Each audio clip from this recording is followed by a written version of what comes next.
Welcome back to another edition of the Penn State 365 podcast. I'm your host, Richie O'Leary, and joined as always when we're talking Penn State football recruiting, anything Penn State related, basically. Happy Valley Insider's very own Dylan Callahan-Curley. Dylan, another game week is upon us. We are inching closer to Saturday's kickoff between Penn State and Purdue. This is a very bad Purdue team. There's no way around it. What are your kind of high-level thoughts, I guess, before we start diving into some of these position groups? Yeah, I mean, this is a game, right, that it really shouldn't be much of a contest. Penn State's, I think, a 28-point favorite in this matchup. You look at this Purdue team, they are as bad as the record would show they are. 1-8 on the season, 0-6 in conference play, averaging just, 18 points per game, giving up nearly 40 points per game. There is very few redeeming qualities about this Purdue team, no matter how you look at it. I think Hudson Card could potentially be that only redeeming quality right now. Mm-hmm. But even then, I mean, Hudson Card, while being solid, is by no means, a spectacular quarterback. Hasn't lived up to the billing that we thought he could be, or who we thought he could be coming out of high school. But this is just this is a game that Penn State, should, looking ahead at the rest of their schedule with tougher matchups against Minnesota and Maryland coming up. This should be a game that Penn State can hopefully, for them, their sake, get their starters out by sometime in the third quarter. Get the backups plenty of work because that depth is going to be big here as they head towards the college football playoffs. Yeah. Looking through their team right now, I know you mentioned Hudson Card, 1,100 yards, 8 touchdowns, 5 interceptions on the year, 60% completion percentage, averaging 6 yards per attempt. Nothing really screams all that good, averaging 159 yards per game. This is a Penn State. This is a Purdue offense that is 127th out of 134 in points per game, under 20 points per game. This is rough, and I have a feeling Saturday is going to be just basically be hell for him. Yeah, you look at it. I'm not sure how Purdue's offensive line is going to be able to block this Penn State defensive line in pass protection. You talk about redeeming qualities. This Purdue offense is averaging nearly 5 yards per carry, which is pretty good, obviously. But I'm not sure how Hudson Card's going to be kept off the ground in this game. And then you throw it into a secondary that's amongst the best in the nation with a wide receiver unit this year that has struggled for Purdue pretty mightily. Their best receiver is their tight end, Max Clare. So not all too dissimilar for Penn State in that regard. But yeah, overall, I don't see how Hudson Card and this Purdue passing attack is going to have any success thrown against the Nittany Lions. You look at what Penn State's done against some, even of the better passing attacks they've faced this year. They've done a good job of navigating those tough waters, including the Ohio State game. You look, they kept Jeremiah Smith in that game to like 50 yards. I just don't see how Purdue is going to move the ball through the air. Now, they've had some success this year. He did throw for 250 plus yards 3 times. 2 of those opponents being Illinois and Northwestern. But you look at similar opponents in the likes of Notre Dame, Oregon, and Ohio State. Hudson Card threw for 124, 93, and 180 yards. I mean, I don't see any success for Purdue's pass attack on Saturday.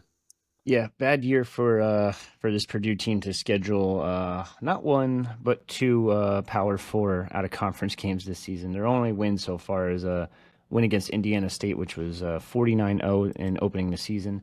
Ironically, looking at Purdue's numbers, their pass blocking and their run blocking numbers per PFF are actually pretty decent. They're 36 in run blocking, they're 48th in pass blocking. So this seems to be all on Card and the receivers at that point.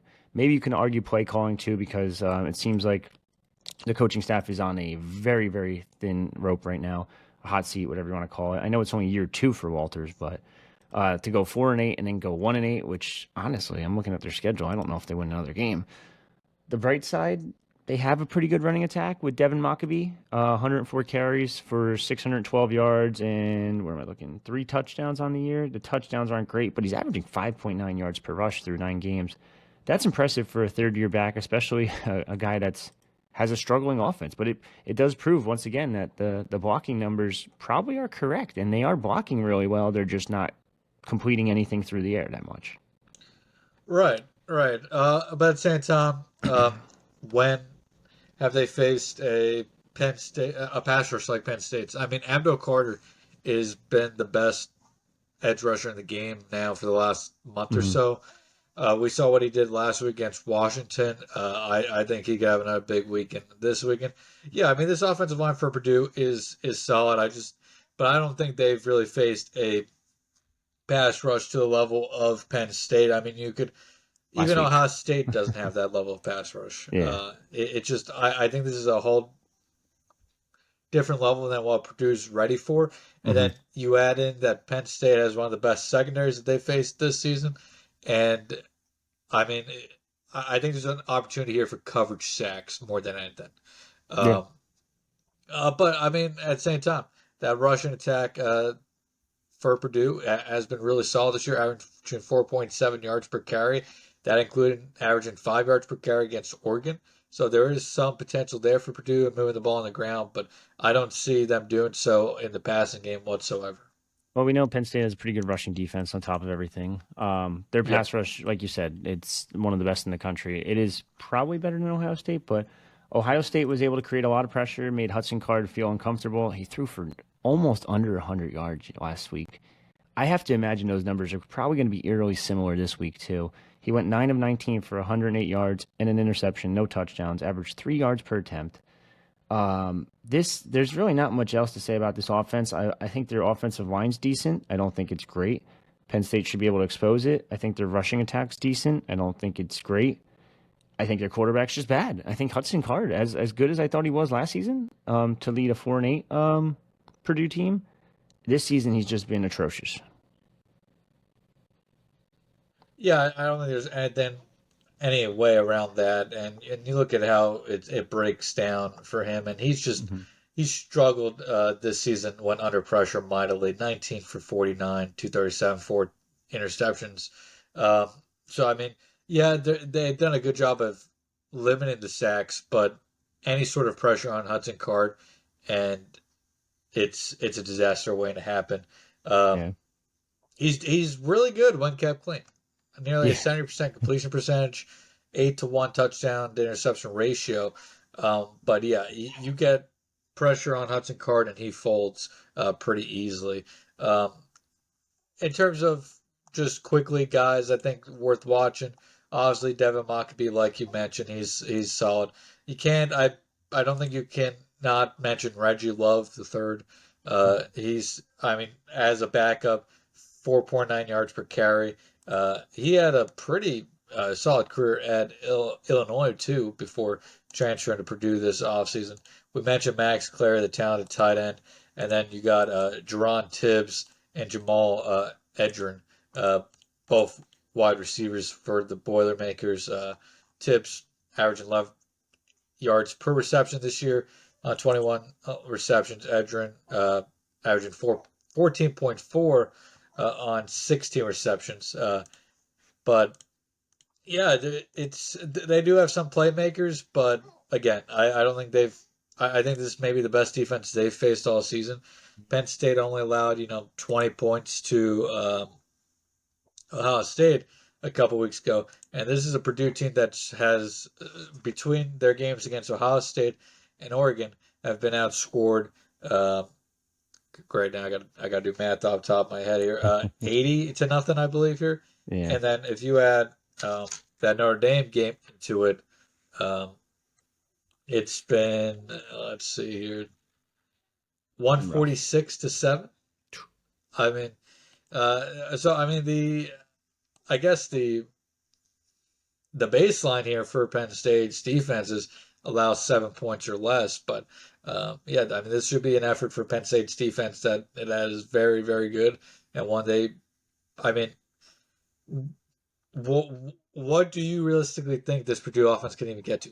Maybe 14 points if That's Penn State's with a late touchdown. I mean, I don't see Purdue getting anything more than 10 in this game.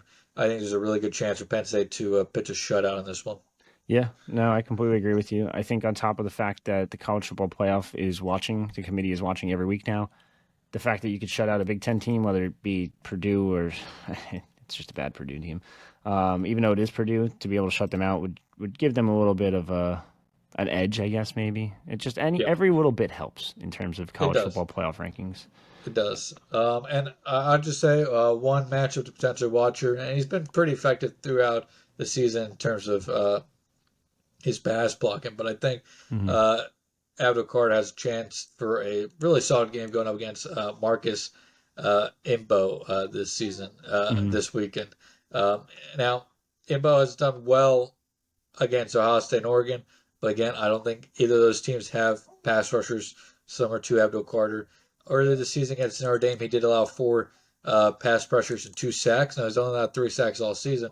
But I Hmm. think there's an avenue there for Abdul Carter to expose Embo a little bit in this game. Um, and also then just potential for guys like Zane Duran and the defensive tackles to have a big game. Uh, Guard, I think he's their left guard. Um, Mine Musa has struggled this year in his pass blocking, including in those three big games against Ohio State, Oregon, and Notre Dame. This is a Penn State defense tackle room that's amongst the best in the country. I expect Yeah, that to be a avenue for pass pressures this weekend as well. and that's despite losing a guy recently. But looking at the Purdue defense, it's just as bad, if not worse. There's, I guess, one bright spot maybe that they didn't let up 200 yards per game rushing, but they're at 199.9. So it's like it's right there. They're averaging giving up 3 rushing touchdowns per game. They're averaging 1.7 passing touchdowns given up per game. Over nearly 450 yards given up per game. They rank 129th out of 134 in opposing points per game at 37.8. This is just a flat out bad team. And now looking through the numbers, their rushing defense is probably the best part of their defense, but their secondary stinks, their linebackers stink, their tackling stinks. What is this? Pass rushing ability stinks. Like yeah, no, there's really not a good thing about this defense. They haven't done a whole lot. Now they do have two guys that have 5+ sacks, but in Will Helt and Kydron Jenkins, the defensive end and the linebacker. But other than that, like this is just a very bad team. And Yep. ironically, one of the starters is a former Penn State guy in Cole Brevard. Yeah, I'm looking at the Purdue stats here and their rankings nationally, and here's just a taste. Now, this is like opponent yards per game, points per play, yards per play, Hmm. third down conversion, fourth down conversion, and red zone scoring. Without giving the values, here's their ranks: 132, 131, 132, 130, 132, 105, 109. I mean, this is a bottom of the barrel defense, and it's that way across the board almost. You look at their run defense, one 5.4 yards per carry, ranks 120th in the nation. Um, 211 rushing yards per game, 120th in the nation. Now they are facing almost more runs per game than any other team in the country. So Uh, do I. Opponents are rushing the ball nearly 56% of the time against them, which ranks 103rd. But again, exactly. Why is that? It's because opposing offenses know they can't stop the run, but the secondary isn't much better. 113th ranked completion percentage, 133rd ranked yards per pass. There's only what 134, 135 teams in the 134. country. Yeah. Uh, 269 passing yards per game, which ranks 119th. Hmm. And they're not getting, I mean, as much as their opponents are throwing the ball against them, they're not getting interceptions this season, and they're not getting to the quarterback. So, I mean, when you give quarterbacks that much time to pick you apart, and then you add in this weekend that quarterback could be a future first round pick, and Drew, I mean, this is a. If Penn State's wide receiver room doesn't have a big game this weekend, I think there's a reason to be very concerned going forward. Yeah, I'd be a little shocked. Just going through the team right now, maybe let's do a little prediction thing. Penn State's wide receiver room, of course, has Harrison Wallace. We saw a little bit of Maury Evans last week too. Julian Fleming, Liam Clifford. If you had to guess among that group, who's going to lead the team in receiving this week? Because they're going to be pass heavy. Of course, I would. You're muted still. Just FYI. You're muted still.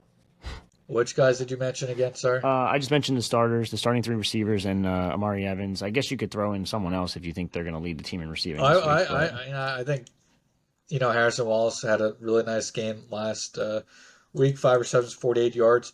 mhm. He's quietly put together a really nice 5 game stretch here in the last couple of weeks: 84 yards, 45 yards, 67 yards, 53 yards, 46 yards. Mhm. So, I mean, I just look for Harrison Wallace to continue to build upon that. This would be a good opportunity for Amari Evans to get re-involved.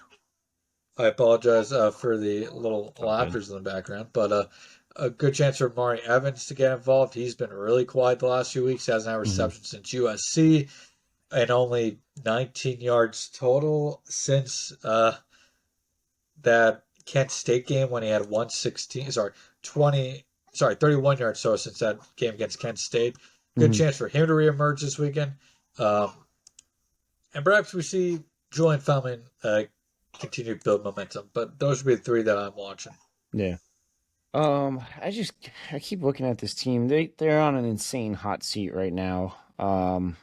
Kevin Kane, especially as defensive coordinator, I would assume that he's probably out after the season. Ryan Walters, of course, head coach. Like I said, year two, 5-16, probably 5-17 after this weekend in year two is not a good look. Um, I would just could this be the nail in the coffin? Actually, the more I think about it for Ryan Walters, I feel like there's a good chance it could be. You're on mute again. This is what happens when I try to mute to limit the amount of baby It's all good. uh, jibber jabber in the background, and now he's obviously not cooperating here. No, But he was laughing about the Purdue offense too. yeah, that's exactly right. Defense, offense, Yeah, either one. is there an opportunity for this maybe to be the nail in the coffin? Perhaps, but at the same time, and this would be a good question for our good friend Dub Jellison, but uh, I mean, what's the buyout here is my ultimate question with Walters. But yeah, at the same time, this program was now they did lose a lot in the transfer portal when Brom left for Louisville, but this program was left with a lot of momentum from the Jeff Brom era, and Walters has completely killed that momentum these last 2 seasons. I mean, 4-8 last season was a little, that fine, fine. You have a down season after your head coach leaves. You lose a ton in the transfer portal. They lost a lot in the transfer portal again this offseason. They lost one of their best defenders, or their best defender, Texas A&M. But to go from 4 years ago, they were 9-6. They went 8-4 in Brom's last season, 8-5 with Brom. Then 4-8 fine last season, but to go from 4-8 down to 1-8 this season, they're going to go 1-11. They were non-competitive in every game against an FBS opponent this season. I mean, it's clear that the Ryan Walters era is not going to work out in West Lafayette, and it's a shame because this program had a lot of momentum under Jeff Brom, and it's a program that historically has not had much momentum at all. So it's unfortunate for the Purdue fan base and for that program, but yeah, I think the Ryan Walters. It's one of those things. If he doesn't get fired now at the end of this season, he's going to be the first guy fired next season anyway.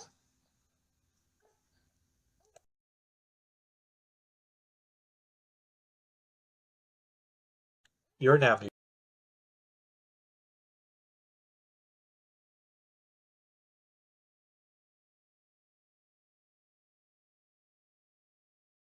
You're muted.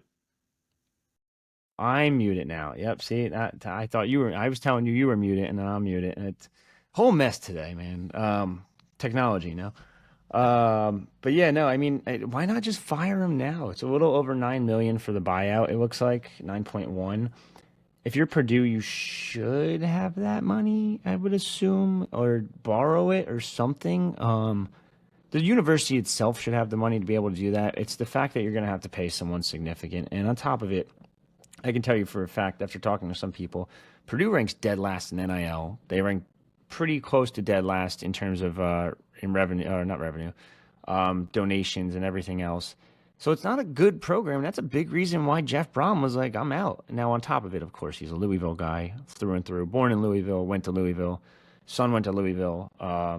So that's of course played a role in him going to Louisville. But at the same time, I feel like if they had significant NIL, what guy is leaving the Big Ten for even mediocre NIL? What guy would leave the Big Ten head coaching job for an ACC head coaching job, especially when the ACC is on the verge of imploding? So it's just they fire the guy now, honestly, and just restart. Go find an up and comer. Maybe go reach out to like a Bob Chesney. Bob Chesney went from Holy Cross to James Madison, and I'm sure he would kill for a Big Ten job. Now, and he's done it I with mean, little to nothing in terms of and NIL. and I mean we've seen the success those guys can have recently. Just looking, not too far from Purdue with Indiana and Kirk Cignetti. I mean There you go. that program was a disaster as of last season under Tom Allen. Mm-hmm. Now Tom Allen's a much better defense coordinator than I think he's a head coach, and that's a tough 100%. program to win at. But that I mean, Mm-hmm. and that's a really tough program to win. I don't think people understand how insane it is what Kirk Cignetti has done this season with the Hoosiers, and we'll Mm-hmm. see if he can sustain that success. But yeah, it's possible to have a turnaround. Is everybody going to have Kirk Cignetti at Indiana success? Hell no.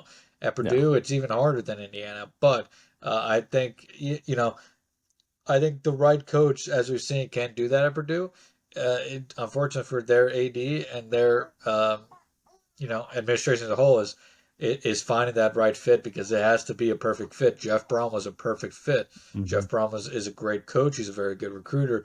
Um, Ryan Walters I thought was a good hire at the time. Obviously, he had great success at Illinois as a DC, but just hasn't translated to being a head coach. And unfortunately for Purdue, it's set them back to the pre Jeff Brom era. Devil's advocate, to be fair, Indiana did get some significant NIL, whether it be Mark Cuban, whether it be shifting some of that basketball NIL that they've always invested in pretty healthily. No, that's not the word. Pretty. They donate a shit ton to NIL for basketball usually. They turn some of that money towards football, and that's a big reason why Indiana currently has a top five, top six roster in the Big Ten in terms of value. Yeah, we'll go with value. That sounds like the right word. But yeah, no, Ryan Walters just really hasn't worked out. And this is a problem when you hire a coordinator that's never been a head coach. There's always growing pains. But I feel like this is beyond growing pains. You're 5-16, 5-17, probably going to be 5-20 by the end of the season. So I just can't see a reason for keeping him. I know coach's hot seat currently has him number 7 overall. I think you just got to go to the lower ranks and find a guy that's been a head coach before and just do that. And like I said before, I know this might not be the nail in the coffin this week, but it definitely is going to be another nail closer to closing that coffin on Ryan Walters' career as a head coach. Yeah, I mean, I mentioned it a couple weeks ago on Twitter, but they had Ohio State, Penn State, Michigan State, Indiana, those last four. He's not this talkative ever, so he just knows I'm recording. Yeah. Um, but they had Ohio State, Penn State, Indiana in 3 of those last 4 games of the season, and a Michigan Hmm. State team that's improved from last year as well. I mean, this has a chance to be a really brutal ending for Purdue. And Yeah. outside of Michigan State game, I think you can argue that there's a good chance that they're going to get shut out in 3 of their last 4 games, including that Ohio State game. And if you even go beyond that, that would be 4 of their last 6 games as a whole. If you get shut out in your last 4 or 6 games as a whole, I think they're absolutely, everything needs to be on the table. Everything that's where you clean house. You know, Yeah. it's irredeemable after that point. 100%.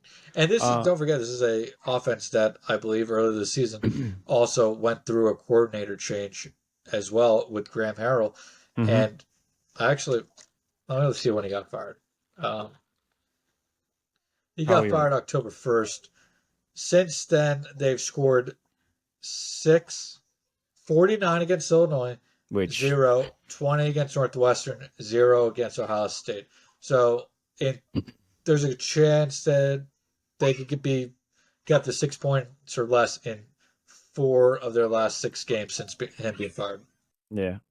Looking now, like you said, Ohio State didn't give up a point. Oregon didn't give up a point. Notre Dame only gave up 7 points. Nebraska gave up 10 points. Wisconsin gave up 6 points. Like they're not scoring in the slightest. The spread right now is minus 28.5 for Penn State and an over-under total of 50. So Vegas feels like they'll score 10 to 12, 10 to 11 and a half points. I know they can't obviously score 11 points, but 11 and a half, I should say. What are you kind of thinking that this score is going to be this weekend? Um,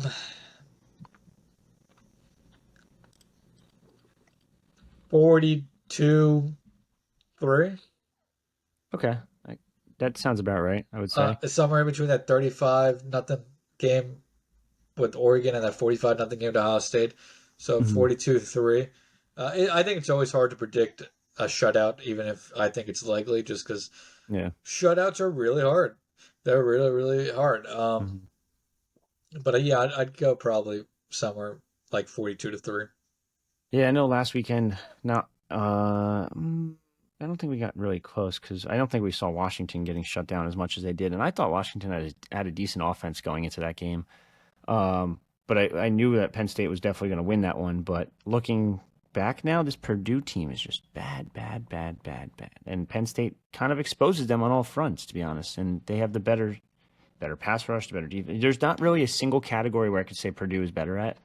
Um, so I can't see a reason why they don't put up at least 40. There is I no might, category produced better. There's no yeah, category where it's even close. yeah, that's the problem. So it's like, how do you give them a touchdown? But I feel like there's got to be some way in college football that you can run a crazy trick play or something to just catch Penn State off guard and just I don't know. It's just it's interesting to me. That's the only way that I think be able to find points in this game. Yeah, and again, going back to the college football playoffs, you need to improve. You need to show off just about as much as you can. So if you can shut them out or beat them 45-7, I'll probably say that's going to be the score for me. I'm going to say 45-7. I think somehow, some way, someone's going to mess up. There's just going to be a stupid play, and it's just going to be like, oh, okay, you know what? They're in the red zone. You know what? They scored. It is what it is. It's 2 seconds left. Who the hell Yeah, cares? yeah, I agree. It's hard again. It's hard to shut out, especially once you get those Hmm. backups in the game, Yeah. especially less experienced backups. Penn State's going to play a lot more, maybe not a lot more, but going to play more true freshmen or redshirt freshmen in these last few weeks. There's going Hmm. to be opportunities for opposing teams to get plays at the end of games, especially. I think the starting defense is going to be, keep them to 3 points or a shutout. All I know is Penn State's covering that 28.5 points per game. Yeah, easily. One other thing I want to talk about. That's basically all we got for the Purdue game. College football playoff rankings came out again this week, Tuesday night. Number 4 overall, Penn State, but they're seated at number 6 because the whole ranking system is already flawed and it has to go to the conference champs for the first 4 seeds. So, AKA Oregon, Ohio State, Texas, and Penn State are the top 4 per the rankings. The Yeah. top 4 per the seedings would be Oregon, Texas, BYU, Miami. It's insane because Georgia's number 12 in the rankings, but they don't even make the college football playoff. So it's already a mess. Yeah, honestly, I would prefer. I know it would be also a little flawed. Again, he does not talk this much at all, so I It's apologize all for good. anybody in the back who has to listen to my 3-month-old jibber jabber over here. But Again, a second. he's just agreeing with our takes. I'll be honest with you. Like he also thinks the college football playoff system He's is a very mess. passionate about Like college football. Let me I tell you, very do, passionate do you about blame him? college He football. probably hears it all day long. Exactly. I would almost prefer if they just had the rankings, as the top 4 seeds as being the conference leaders or champions. Hmm.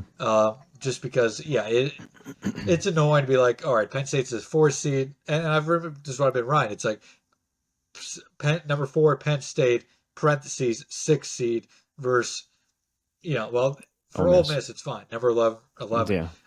Now, I will say in the current rankings and playoff matchups, I do think this is a bad first round matchup for Penn State. Uh, I think Penn State struggles with those teams that have Hmm. elite speed. Ole Miss is one of those teams that have elite speed. Um, but in the playoffs, no game's going to come easy. I do think Penn State can win that game. It would be a cool rematch of last year, but I don't think it's necessarily a great matchup for Penn State in a first round playoff game. Now you look at those. Which are the good matchups? Probably Alabama. You think Not Alabama. so? I'm sorry, not I probably was not gonna say, Alabama, yeah. but probably Notre Dame, probably Boise State. I'd even say Tennessee is a quality matchup for Penn Hmm. State. But you look at teams like Alabama, you look at teams like Ole Miss. those are tough. Georgia would be tough, but at the same time, I mean, that would be a hell of a matchup at Beaver Stadium in December if the Georgia Bulldogs are come to Happy Valley. That would be incredible to see. Just from uh, a college football fan perspective, that would be incredible to see. You want Uh, to talk about whiteout energy? yeah, Yeah. uh, And God forbid it's not a noon kickoff. yeah, Holy shit! I mean, you um, freeze your ass off, but yeah. It's going to be interesting because if Ohio State's if we think Ohio State's going to take a second loss to Oregon in the Big Ten championship, does Ohio State stay at 5, or does if Penn State wins out, does Penn State go to 5? Because if hmm Penn State can get a Boise State and then Miami matchup, or whoever wins the ACC, I think there's a really good chance Penn State can make a run to the semifinals.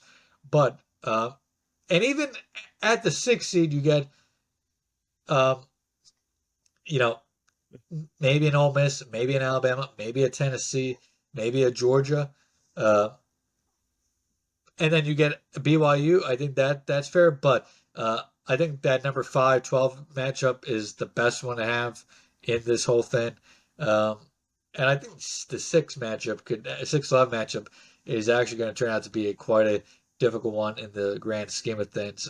No matter who ends up getting that 6, because I think you're looking at a pretty damn good SEC team, like again that number 11 seed yeah, at some point yeah. here. So this is going to be an interesting ending to the season to see how these rankings are determined and all that other good stuff. I But do have. I will Go say, on. just in general, I think it's a good sign that where the committee has Penn State ranked these first 2 weeks, it shows that they highly value Penn State. They think Penn State's a very good team, and yeah, I think there's absolutely this is shaping up well for Penn State. Still don't want to take a second loss, but I think shaping up very well for Penn State. That if they obviously win out here, they are going to absolutely be hosting a first round matchup at Beaver Stadium. Yeah. Last but not least, I do want to comment on it a little bit because we did tweet it out. We did tweet out a couple of different videos from it because it is information at the end of the day. Paul Finebaum and MadDog, Chris MadDog on ESPN are the two biggest bozos I've ever fucking heard in my entire life. To question Penn State, number one, I get it. They haven't won the big game against Ohio State. They haven't won the big game against Michigan in recent history. They're still dominating the rest of the Big Ten. They're still dominating most of, if not all, the competition they face that aren't named Ohio State and Michigan.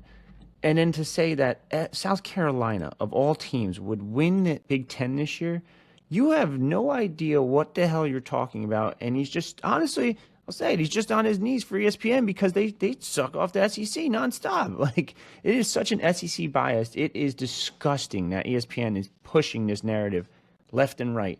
But to say a South Carolina Gamecocks team that got their shit pushed in by Ole Miss, got their shit pushed in by LSU, who's bad, by the way, who got their ass kicked by USC in the Big Ten now, by the way. And then they got beat by Alabama. That's a 3-loss South Carolina team. Are they decent? Sure, you can call them decent, but they're not winning the Big Ten. They would get their ass kicked in the Big Ten. I dare them to come up north and try to play these teams in this weather. It's just not going to work out for them. And then he says, what? Georgia could come to Penn State and be a 10-point favorite? Get the fuck out of here.